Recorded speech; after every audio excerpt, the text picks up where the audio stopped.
Hello guys! Hello Leo! Welcome dito sa aking channel, Kapalaran 888 Leo.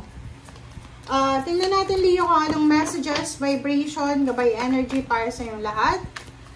This is next 3 months reading. So, gamitin mo ang iyong intuition sa panonood para sa readings na to. And thank you sa lahat ng Leo na sumusubaybay.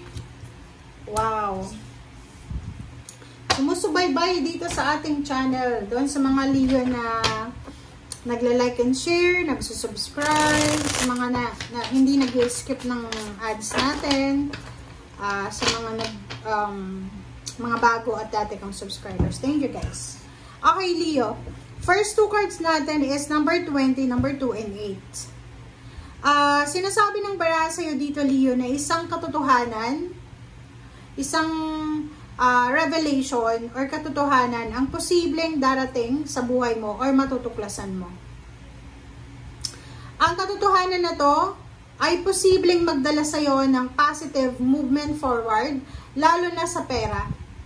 Like for example, posibleng may offer ka, financial offer ka na matatanggap. And yung financial offer na to, it's either new job, new career, new position, matagal na dapat ito na naka-assign sa'yo or matagal mo na dapat itong nakuha. But na-delay lang siya because of someone na inagaw yung position sa'yo, yung pera, yung ideas, or kano pa man. So, Leo, congratulations dito kasi itong truth na to, sinasabi na makikita, lalabas ang katotohanan within the next 3 months. So, congratulations kasi revelation to eh.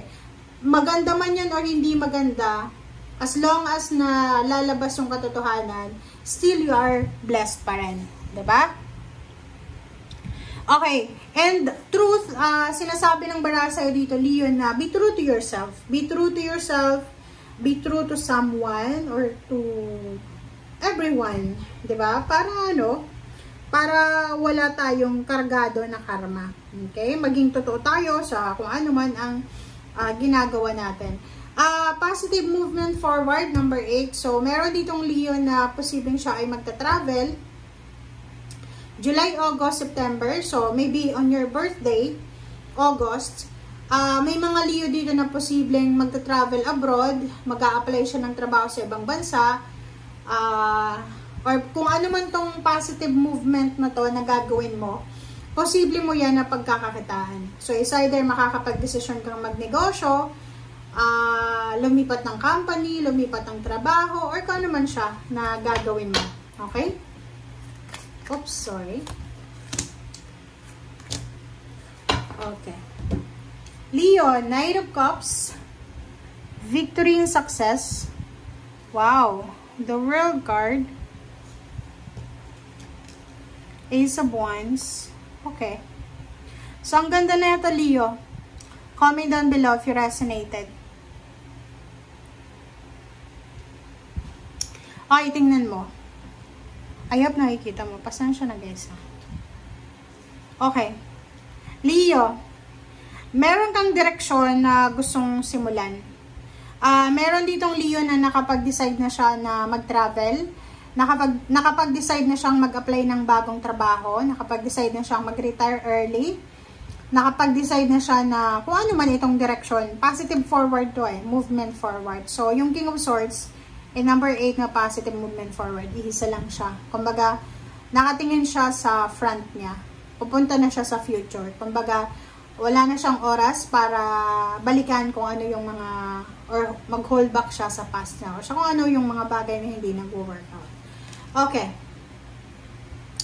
Isang exciting na travel. It's either around the world, it's either international travel, or maybe local travel lang. So, congratulations sa mga Leo na pwedeng kayo ay magtutour around the world, or maybe yung mga Leo na to, lilipat sila ng bahay, lilipat ng trabaho, ng company, or kano pa man. Knight of Cups. Yung mga single na Leo, pwedeng makatagpo kayo ng love life sa loob ng trabaho, sa loob ng company, or sa ibang bansa. Meron ditong Leo na uuwi siya galing sa ibang bansa. Maybe for good na siya sa Pilipinas, and uuwi siyang victorious, uuwi siyang taas duo siya. Kasi alam niya na nagtagumpay siya sa kung ano man ito na pinagdaanan niya. Na-overcome niya lahat ng problema. So, yung 6 of Wands is victory, success, recognition, awards, rewards, abundance, and prosperity. Parang gano'n. So, yun. May mga Leo ditong mayroon kayong ma-accomplish. So, it's accomplishment. It's either love life, kasi exciting to.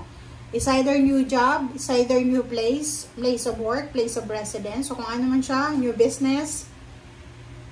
Basta yung positive movement forward, tsaka 6 of Wands, Knight of Cups, nagsasabi sa inyo na may movement, may progress, may pagbabago, may maglalakbay, may magta-travel. Okay?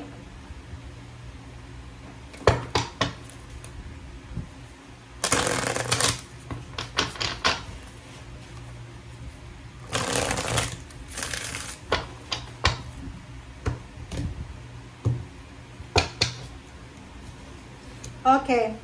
Dalawa yung King of Swords natin. So, talagang ang Leo na to ay masasabi natin na siguradong sigurado siya sa direksyon na tatahakin niya. Kumbaga, 101% ka na Leo sa kung ano talaga ang gusto mong gawin or kung anong gusto mong alisin sa buhay mo.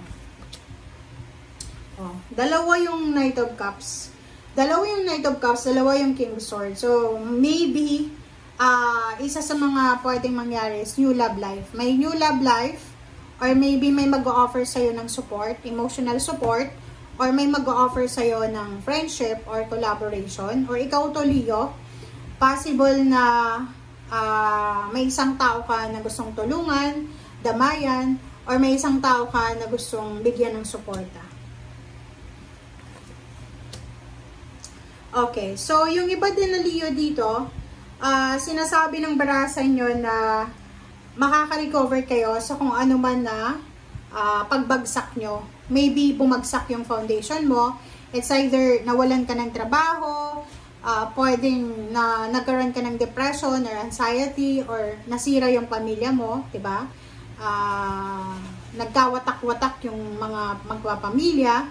But sinasabi ng 6 of Swords dito na don't worry kasi paalis ka na Leo sa lugar. Kasi itong 6 of Swords na to, paalis ka na sa lugar na magulo, paalis ka na sa tower, papunta ka na sa King of Swords, papunta ka na sa stability and balance and freedom, independence. So, sinasabi ng barasa dito Leo na isang water sign, Pisces, Scorpio, and Cancer, ang posibleng makakatulong sa'yo from July, August, September. Makakatulong siya sa'yo para makarecover ka sa kung ano man na emotional, financial, scarcity, instability, or kung ano man na pagsubok na pinagdaanan mo. Okay? Thank you guys for watching.